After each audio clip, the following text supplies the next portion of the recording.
أعزائي المشاهدين، برحب بكم في الحلقة 19. والنهاردة يؤسفني أن أعلن لكم غضب الله على فجر الكنيسة الأرثوذكسية، وذلك لعبادتها للأوثان، للصور، صور المسيح، صور القديسين والقديسات، صور الملائكة. عايزين المشاهد، عايزك النهاردة يكون أول حاجة معاك الإنجيل، نسخة الفان دايك، وده هتلاقيه في اي مكتبه ارثوذكسيه زي ما قلت لك قبل كده. وعايزك النهارده تقول لله: يا رب من فضلك خليني النهارده ارجع ليك عشان اصلي ليك، عشان ترفع غضبك على الفجور بتاعي اللي انا بعمله قدامك. عزيزي المشاهد، الله اعلن لك في الحلقه رقم 10 من كلمته من الانجيل، وابتدى يفهمك ان الصور دخلت عن طريق الأنبا سوفيلوس الإرهابي. وفي الحلقة رقم 11 الرب وراك فين العبادة اللي بتتم للكنيسة الروسية، وتبخير وسجود وتسبيح داخل الكنيسة في بيت ربنا للصور، صور العذراء والقديسين والملائكة. عايزين المشاهد، وفي الجزء الثالث اللي هو في الحلقة رقم 12 الله ورالك اللي عمله الأنبا سوفيلوس الإرهابي هو نفس اللي عمله عمرو بن العاص، علشان الله بيعاقب بيه شعب الكنيسة الروسية عشان يتوب، وبرضه ما تابش. النهارده الله بيعلن لشعب للقادة الأرثوذكس وشعب الكنيسة الأرثوذكسية عن غضبه على فجوركم. افتح كده عزيزي المشاهد معايا رسالة بولس الرسول إلى أهل روميا إصحاح 1 وعدد 18. اقرا كده معايا: لأن غضب الله معلن من السماء على جميع فجور الناس وإثمهم الذين يحجزون الحق بالإثم، إذ معرفة الله ظاهرة فيهم، لأن الله أظهرها لهم، لأن أمور غير المنظورة ترى منذ خلق العالم مدركة بالمصنوعات قدرته السرمدية ولاهوته، حتى إنهم بلا عذر، لأنهم لما عرفوا الله لم يمجدوه أو يشكروه كإله، بل حمقوا في أفكارهم وأظلم قلوبهم الغبي، وبينهم يزمعون أنهم حكماء صاروا جهلاء، وأبدلوا مجد الله الذي لا يفنى بشبه صورة الإنسان الذي يفنى والطيور والدواب والزحفات. لذلك أسلمهم الله أيضا في شهوات قلوبهم إلى النجاسة لإهانة أجسادهم بين ذواتهم، الذين استبدلوا حق الله بالكذب، واتقوا وعبدوا المخلوق دون الخالق الذي هو مبارك إلى أبد آمين.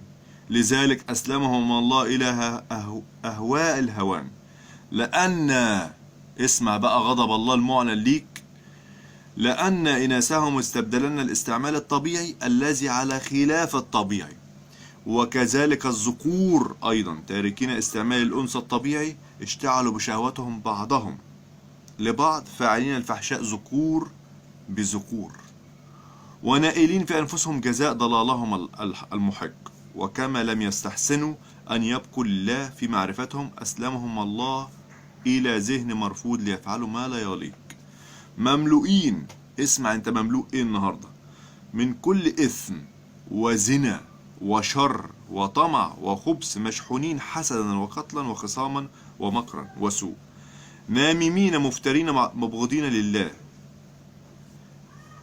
ثالبين متعظمين مدعين مبتدعين شرورا غير طائعين للوالدين، بلا فهم ولا عهد ولا حنو ولا رضا ولا رحمة، الذين إذ عرفوا حكم الله أن الذين يعملون مثل هذا يستوجبون الموت، لا يفعلونه فقط بل أيضا يسرون بالذين يعملون.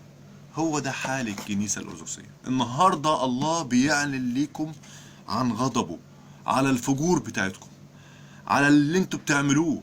لذلك اسمع كده، والحتة اللي احنا قرناها، افتح الإنجيل واقرا معايا تاني: أسلمهم الله إلى أهواء الهوان، لأن أناسهم استبدلنا الاستعمال الطبيعي بالذي خلاف الطبيعي. ناسكم ستاتكم هتستعمل الممارسة، استبدلنا الاستعمال الطبيعي بالخلاف الطبيعي. مش الممارسة الجنسية مش تبقى بالطبيعي، لا بخلاف الطبيعي، خلف يعني. وكذلك الذكور تاركين استعمال الأنثى الطبيعي اشتعلوا بشهوتهم بعضهم لبعض، فاعلين الفحشاء ذكور بذكور، يعني هيكون عندكم شذوذ جنسي، لأن الله غضب عليكم وسلمكم لأهواء الهوان. وبرضه كل ده وانتم ماشيين في الضلال ومش عايزين ترجعوا للحق بتاع المسيح. فالله يعمل حاجة تانية ليكم، اسمع، ان ده عقاب ربنا عليكم. وكما لم يستحسنوا أن يبقوا لله في معرفتهم أسلمهم الله إلى ذهن مرفوض ليفعلوا ما لا يليق. عشان انتم مش عايزين تتوبوا فالله يسلمكم لذهن مرفوض. عايزين المشاهد، النهارده وجود الصور اللي بتتعبد اللي دخلها الأنبا سوفيلوس الإرهابي من الوثنيين الفراعنة اللي عبدوها في الكنيسة الأرثوذكسية واللي جه عليها عقاب زي ما عمل الأنبا سوفيلوس عمل عمرو بن العاص، النهارده وجود الصور دي في كنايسنا وفي بيوتنا بتجيب علينا غضب ربنا. وجود الصور دي جوه بيوتنا وكنايسنا دي فساد. عزيزي المشاهد افتح معايا كده تثنية 4 من كلمة ربنا، لأن كلمة ربنا بتنور العقل. افتح كده حضرتك معايا تثنية 4 عدد 15. فاحتفظوا جدا لأنفسكم فإنكم لم تروا صورة ما يوم كلمكم الرب في حريب من وسط النار، لئلا تفسدوا وتعملوا لأنفسكم تمثال منحوت، صورة مثال ما شبه ذكر وأنثى، شبه بهيمة مما على الأرض، شبه طير ما ذي جناح مما يطير في السماء، شبه دبيب ما على الأرض، شبه سمك ما مما في الماء من تحت الأرض. ولئلا ترفع عينيك إلى السماء وتنظر الشمس والقمر والنجوم كل جند السماء التي قسمها الرب إلهك لجميع الشعوب التي تحت كل السماء، فتغتر وتسجد لها وتعبدها.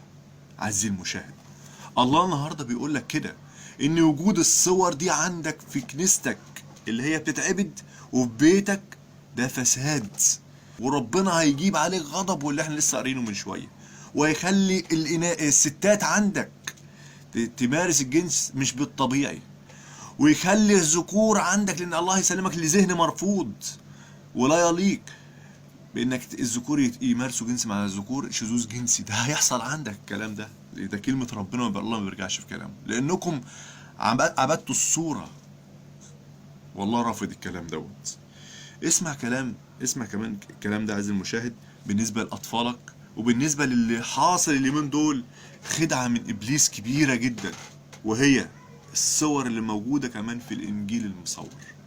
انت بترسخ في دماغ الطفل الصورة اللي بتتعبد وبيقتنع بيها ان ديت مفيش فيها اي مشكلة، وبيكبر بيروح يعبدها.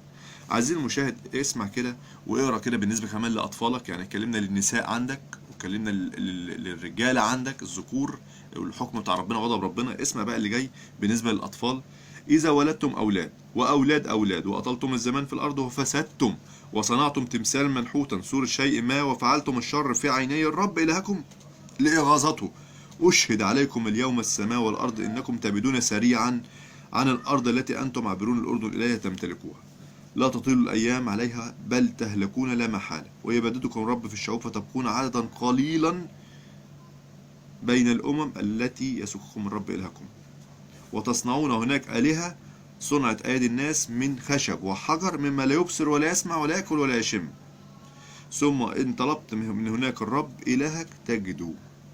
هنا دي الحتة المهمة جدا. عزيزي المشاهد، تعال النهاردة وتوب للمسيح. تعال النهاردة وامسك كل الصور اللي في بيتك، صور المسيح، صور القديسين والقديسات، صور الملائكة، وقطعها وارميها في الزبالة. عايزين المشاهد تعال النهاردة عشان ربنا يرفع غضبه، لأن المسيح قال كده: أنتم هيكل الله وروح الله يسكن فيكم. اللي بيفسد هيكل ربنا الله بيفسده.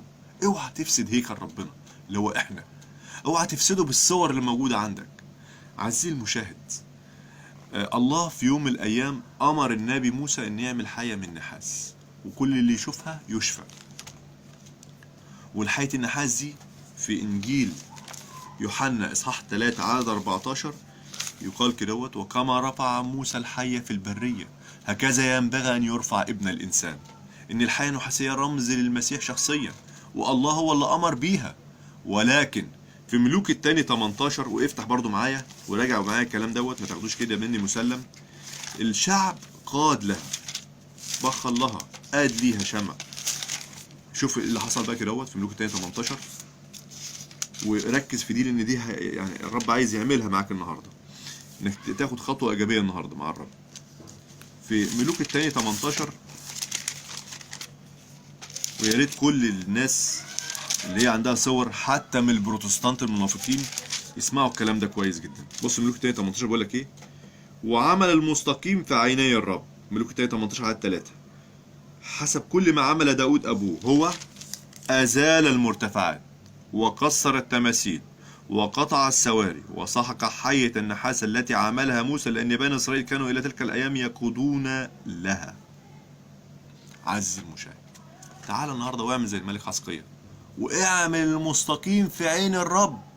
تعال كده النهارده قول له: يا رب أنا غلطت لما أجدادي غلطوا، الأنبا سوفيلوس الإرهابي، ودخل لينا الأوثان من الفراعنة وعبدناها في الكنيسة الأرثوذكسية، وسمحت لينا بعمرو بن العاص إن يخش مصر زي ما عمل الأنبا سوفيلوس عشان نتوب وما تبناش، واستمرينا في الفجور، في الفجور الروحي، واستمرينا في العناد معاك.